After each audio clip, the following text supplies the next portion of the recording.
Hello, everyone.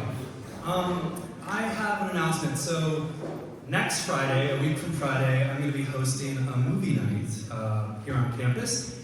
And it's either going to be held outside or in my classroom, okay? And I'm going to find this out in the next 24 hours or so.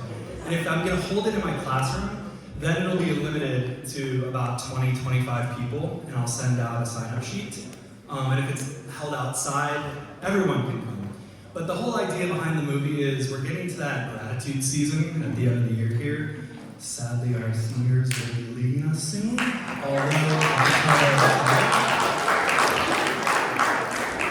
Justin, you're gonna miss me so much right now. You're gonna miss me so much.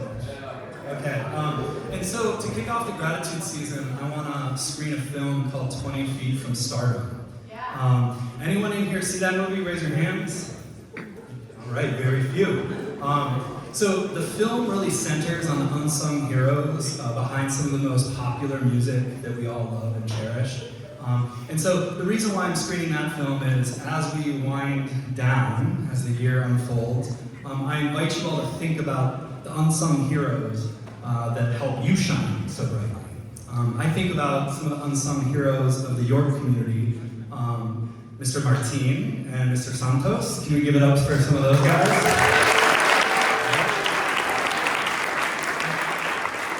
I also think about your parents. I don't know how you're feeling about them right now, but without your parents, the miracle of school that we're all enjoying right now could never happen. Can we give it up for parents?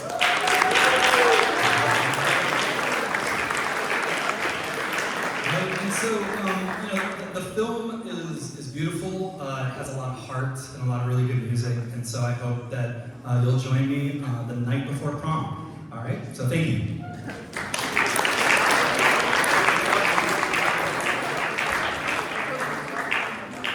Morning, everyone. A couple announcements. Let's see, as a reminder, we have this grant program called Steamships. The deadline is coming up. It's a week from today. So I've already talked to some of you about your ideas and applying for that grant. The idea is that you have an idea for a summer project. We want to fund it. So you need to meet that deadline of Monday, April 8th. So to help you out, some of you have had questions about that. So I'm going to be in my office all week and during lunch all week. So if you have ideas and you want to run them by me, if you want me to kind of walk you through the application, if you want to show me what you have in the application so far, I'm happy to take a look and give you some feedback. So I'll be in my office during lunch all week this week, and again, that's the Steamships Grant Program deadline, which is next Monday. So that's one announcement. My next announcement is about our new air hockey table. So some of you have seen an air hockey table in the Student Center. So we're grateful to have that. A family donated that to us, and we're happy to have it to go along with the ping pong table. But I do want to talk about a little bit of guidelines and expectations around that hockey table. So it is loud, and we'll have to figure that out. So some of you who spend a lot of time in the Student Center have talked about how loud it is. So we're going to try it out for a couple weeks in there. And so because it's so loud, we need to limit the time that we use it. So we're going to limit it right now to before school, after school, or during lunch only. So that means during block 5, during tutorials, during work jobs, you can't use it just because there are classrooms where students are meeting and teachers are meeting, there's offices. So we're just going to limit it to that time now, and we'll kind of see how that goes. We want to make sure that we don't do anything on that table other than play air hockey. So you can't eat on it, you can't play other games on it, don't sit on it, don't put anything on it, okay? So it's fragile, it will break, so we want to make sure that we take care of it. And then just be respectful as you play, be inclusive as you play. So I've already had some people tell me that I want to play the air hockey table and they're not letting me.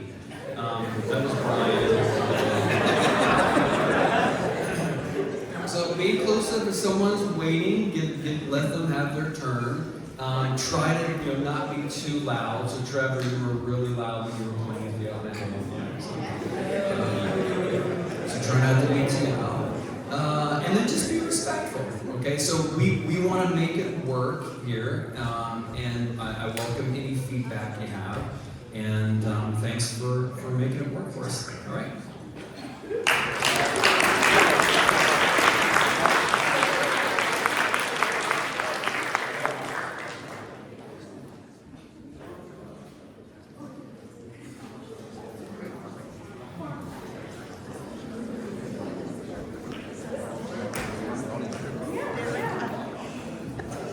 If you're part of Farmbot, come on up.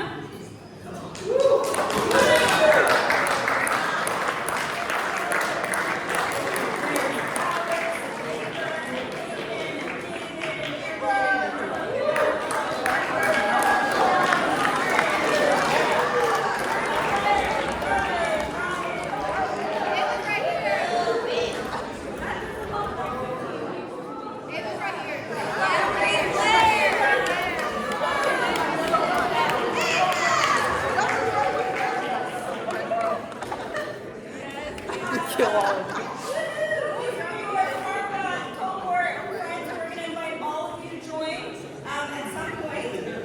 Thank you all for being a part of it. Mr. Zeldin is going to show something. So first of all, what I'm going to start off by saying is that we built the Farmbot and we're going in the ag business. Just kidding. April Fools. You guys know April Fools? Yes. Yes? Okay. I'm looking forward to something. It's hard being up here. You know, has anyone ever been up here? How many of you have not been up here? You don't even raise your hand. Okay, it's hard being up here. Okay, so first, these are some of the photos of what we had. So last week we had our kickoff. We had 3 different shifts after that, and we had 9 students making the actual planter and the bed, the raised bed. So we started with 1. Go ahead and go to the next one. We're going to show you a video real quick. Wow. Oh, really quick.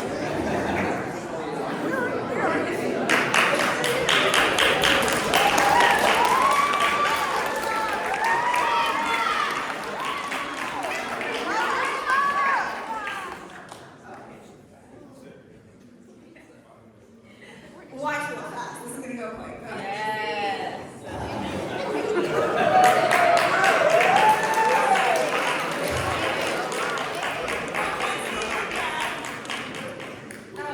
This is what our planter looks like right now. We have to attach 2 more parts to the side, and then we need to attach the Farmbot on there. And so again, a big thanks to Mr. Bachman and Mr. Santos for working with your peers, working with all of our students and teaching them how to use tools and how to do some basic woodwork. And then after that, we are now actually going to be starting to put together the Farmbot. So if anyone is interested, at 10:35 today, we are going to be meeting in the media lab to do the unboxing of the Farmbot. Any comments from anybody standing here?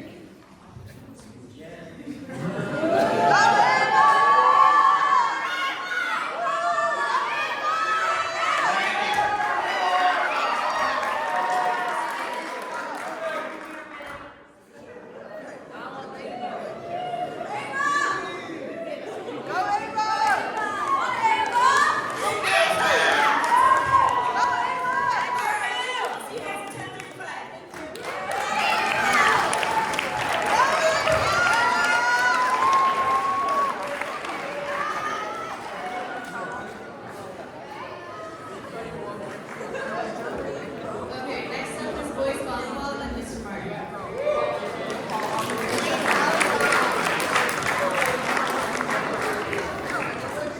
Alright, so we had 2 games last week, which we won both of them 3-0.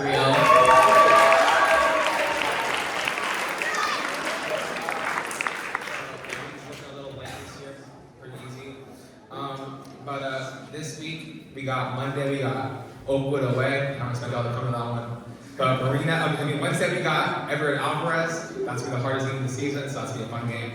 And then Friday we got an away game at Marina. This should be a fun game also as well.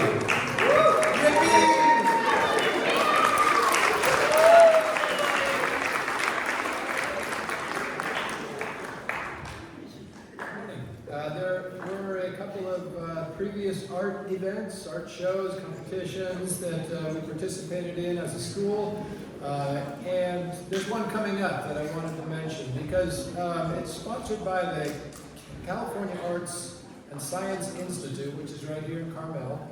It's an art contest featuring any species or habitat of our region. And we're talking the Central Coast. So it's really cool because they're a science outfit. They want to see kind of aesthetic interpretations of all the plants and animals of our area. So they're going to be science judges and fine art judges. And I thought, where does science and art meet better than right here at York? So you guys may want to participate. You don't need to be in one of my art classes to do this. And the deadline is June 1st, so think about that. More in the past now, we've had an art show at the Carl Cherry Center for the Arts, Thinking Out Loud, regional high school student art show. This was this past month. They had a jury come in and take a look at the work, and Yolanda Chen won honorable mention. Congratulations.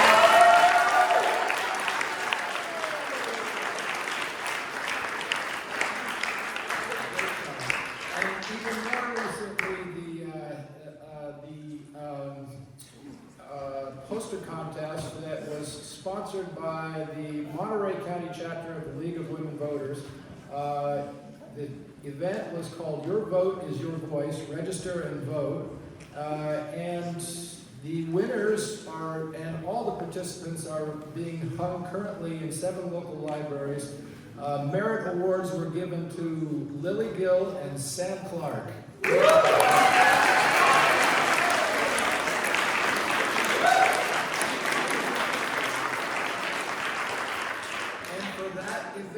The grand prize award was given to Diego Suarez. Congratulations.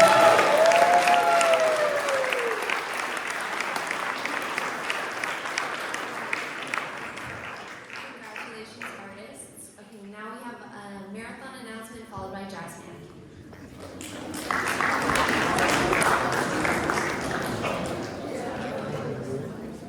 Okay, so we're gonna be volunteering for the marathon in Carmel, and so basically we get here around 5 o'clock in the morning, and then we drive out to volunteer, basically like handing out water to all the runners, and then after that, around 10 o'clock, we go to the Big Sur Lodge because the roads are closed until about 1 o'clock, and we just hang out there for the rest of the day. And so Ms. Wilson will send out a sign-up sheet. We already have 18 people signed up, so that leaves 14 spots for the rest of you, whoever want to volunteer. So sign up. Thank you. So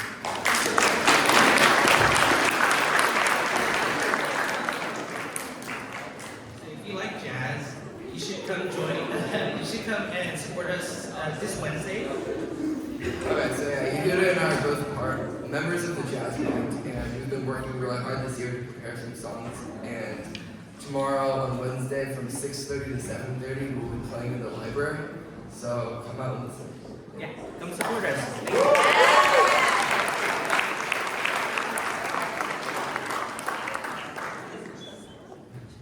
Okay, everybody needs to clap as loud as they can. Put your hands together for Garrett.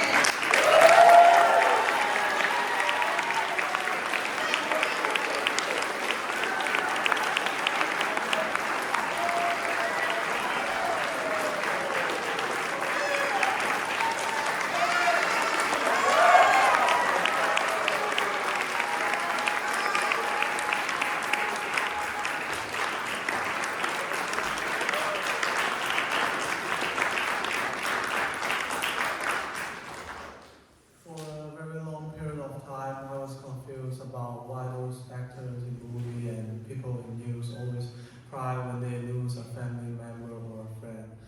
The only reason I can think of why I can't empathize is that I haven't experienced the same kind of situation, so I can't feel that emotion. But one day I had a chance to be in that kind of situation in a way I never thought of. Speaking of nightmares, the first picture pops up for most people might be a scary monster or thing chasing you, or something like a scene in a horror movie. What surprised me was that the only nightmare I can remember isn't a dream about monster. It is about me having an opportunity to experience the feeling of losing a family member, and it let me find out how powerless and dazed I will be when I'm facing that occasion.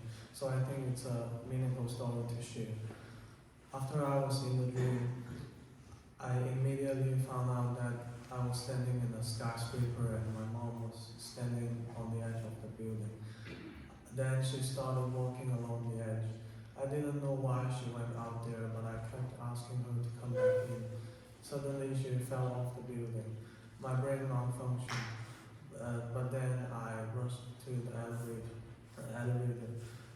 Just as I was on the way to the elevator, I stopped because I realized I couldn't do anything even if I arrived on the ground.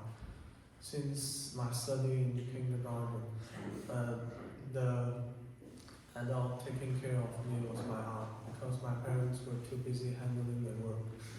I didn't have the experience of surrounded by my parents until the pandemic came. The first Parents' Day my mom showed up was very special to me because I could finally answer my teacher, yes, she is my mom. Another thing is that she already knew how to cook really well, but she still learned more and more, trying to help me to maintain a healthy diet. A nightmare of losing my mother is a poignant reminder of the fragility and preciseness of life. Although it may have been just a dream, but its emotional impact remains, prompting me to reflect on the profound importance of those people around me. In a world where time is fleeting and full of uncertainty, we must embrace every moment we have with our loved ones and cherish each other's conversation and shared experiences. Don't wait until nightmares appear to recognize the value of those people who enrich our lives. Instead, express our love and gratitude openly and consistently, cultivating the bond that sustains us through life's joys and challenges. Work together to honor the irreplaceable presence of our loved ones and and build a legacy of warmth, connection, and lasting love. Also, I want to say Happy April Fool.